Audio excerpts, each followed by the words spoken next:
Ти мъркуш ли си? Свързан ли си в истинската чешма? Черпиш ли оттам? В тази чешма няма омраза.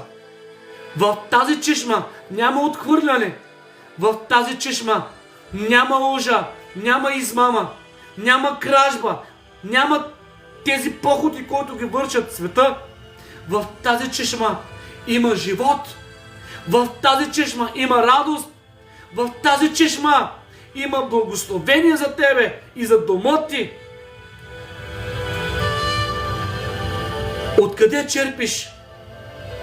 Откъде черпиш? Това е много важно. Имаше едни вярващи, които се наричаха, че са Аврамови деца, Аврамово потомство. Но Исус им каза: не, вие не сте Аврамови